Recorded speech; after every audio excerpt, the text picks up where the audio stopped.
Un conteneur laissé depuis la période de guerre. Quel trésor pouvait bien s'y cacher? Alors que la porte s'ouvre, les chasseurs de trésors poussent des exclamations. Des piles de caisses de munitions apparaissent sous leurs yeux. Ils supposent qu'elles contiennent peut-être une grande quantité d'armes et de munitions. Mais tout semble d'un autre temps. Ce qui attire vraiment leur attention, ce fut ce qui semblait être un véhicule dissimulé tout au fond du conteneur. Selon leur expérience, découvrir une voiture promet généralement de gros profits. Les frères Uzi supposèrent que le conteneur appartenait probablement à un convoi militaire, et que le véhicule à l'intérieur était peut-être une voiture blindée. Mais Matthew n'est pas de cet avis. Il estime qu'il s'agit plutôt d'équipements pour colonies de vacances. Car le matériel militaire n'est généralement pas si simple. Il est clair que les chasseurs de trésors ont des avis divergents sur ce conteneur. Alors, jusqu'où iraient les enchères lors de cette vente aux enchères?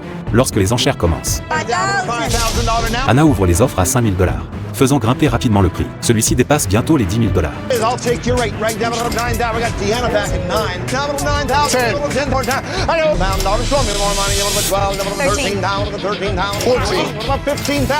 Le prix ne cessant de grimper, les chasseurs de trésors surenchérissent tour à tour. Quand le prix franchit peu à peu les 20 000 $, le commissaire-priseur était ravi. Car après tout, plus le prix était élevé, plus il gagnait d'argent.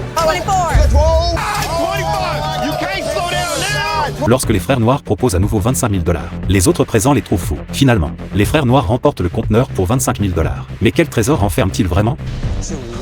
Oh, are you serious? Pork and beans?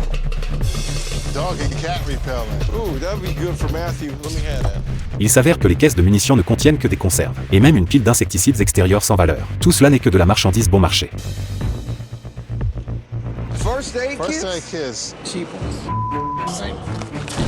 There better be some money in here. Les frères noirs ne peuvent qu'espérer que le gros objet à l'intérieur leur réserve une surprise. Si ce n'était pas un véhicule militaire, ils auraient perdu leur argent. En retirant la bâche de camouflage, ils découvrent une Jeep, mais contre toute attente. Il ne s'agissait pas du véhicule militaire promis, mais de 2 camionnettes postales d'occasion sans valeur. C'était au-delà des rêves les plus fous des frères. Cette vente aux enchères de conteneurs leur a donné une dure leçon. Après déduction des coûts, ils perdent 15 000 $. Il faut dire que l'espoir et la déception sont parfois très proches. Quel trésor le prochain conteneur pourrait-il receler?